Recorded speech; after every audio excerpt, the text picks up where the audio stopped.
नमस्कार साथियों, मैं डॉक्टर मुकेश गर्ग। जरा सोचिए में आपका हार्दिक स्वागत है। कांग्रेस के राष्ट्रीय अध्यक्ष मल्लिकार्जुन खड़गे ने अभी कुछ दिन पहले एक स्टेटमेंट दिया था कि मोदी सरकार सिर्फ छः महीने की मेहमान है और 6 महीने में सरकार गिर जाएगी। देखने में एक बेतुका बयान लगता है जिसका कोई सिर पैर नज़र नहीं आता, लेकिन यदि इस पर विचार किया जाए तो ये एक ऐसा संदर्भ निकल के आता है जिस पर गौर करना अति आवश्यक है, खासकर भारतीय जनता पार्टी को। विपक्षी दल पूरी तरीके से ये तय किए हुए हैं कि मोदी सरकार को उखाड़ फेंकना है और उसके लिए वो चंद्रबाबू नायडू और नीतीश कुमार पर पूरी ताकत लगाए हुए हैं, झोंक रहे हैं।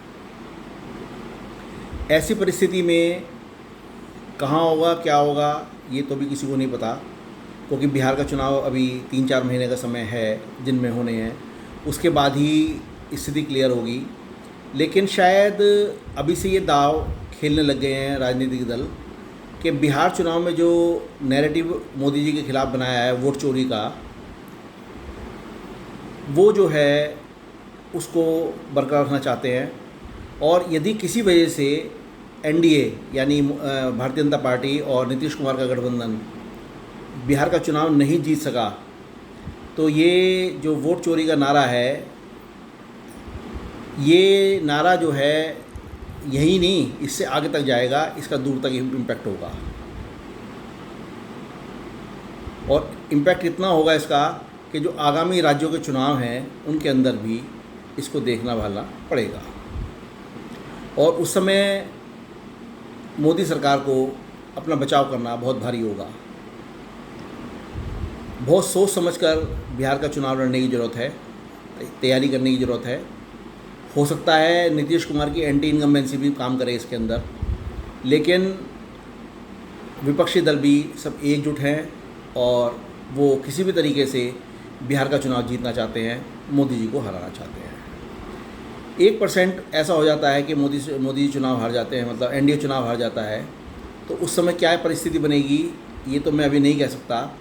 लेकिन हाँ, इतना तय है कि यदि कोई समीकरण ऐसे बनते हैं कि लालू यादव की पार्टी का और नीतीश कुमार का आंकड़ा मिलकर सही बैठ जाता है, तो वो तुरंत लपक लेंगे और नीतीश कुमार हो सकता है उस समय सरकार का गठन करने के नाम पर फिर एक बार से इंडी गठबंधन में शामिल हो जाएं।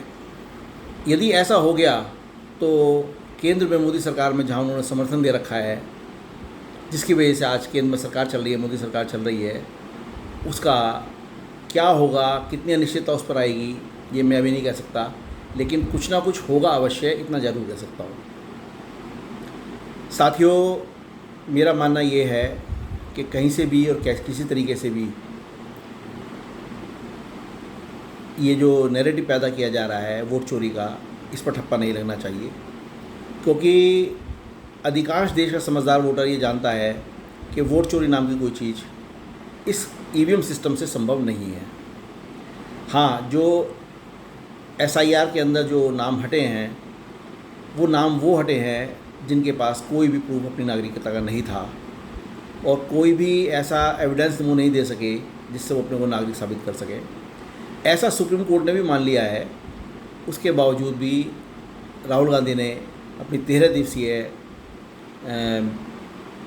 वोट बचाओ यात्रा जो शुरू की थी, दिल्ली की मतदाता बचाओ यात्रा जो शुरू की थी बिहार की, उसको वो ये अपना सफल मान के चल रहे हैं और उसको जो है आगे बढ़ाने के प्रयास में लगे हुए हैं। हालांकि नरेंद्र मोदी जी ने विदेश से आने के बाद जो वहाँ बिहार की कैंपेन के दौरान, यात्रा के दौरान नरेंद्र मोदी जी की माता जी को गाली दी गई थी, उसको एक बहुत बड़ा इशू बनाया उन्होंने। और इशू ऐसा बनाया उन्होंने कि मोदी जी को दी गई गाली शायद विपक्ष पर उल्टी ना पड़ जाए और वो सफाई देते नजर आने लगे। लेकिन ये तय है कि चुनाव चूँकि लगातार 4 बार से नीतीश सरकार बनती आ रही है, इसलिए एंटी इनकम्बेंसी का फैक्टर हो जाए और चुनाव किसी वजह से एनडीए ना जीत पाए। उस परिस्थिति में नरेंद्र मोदी जी को क्या करना है, अपनी सरकार कैसे चलानी है, कैसे बचानी है, इस पर मंथन अभी से उनको करना शुरू कर देना पड़ेगा। और मल्लिकार्जुन खड़गे की उस चेतावनी को हमें सीरियसली लेना पड़ेगा, ज़रा सोचिए। साथ ही यदि मेरे विचार आपको उचित लगे तो कृपया मेरे चैनल को लाइक कीजिए, शेयर कीजिए और सब्सक्राइब कीजिए। धन्यवाद।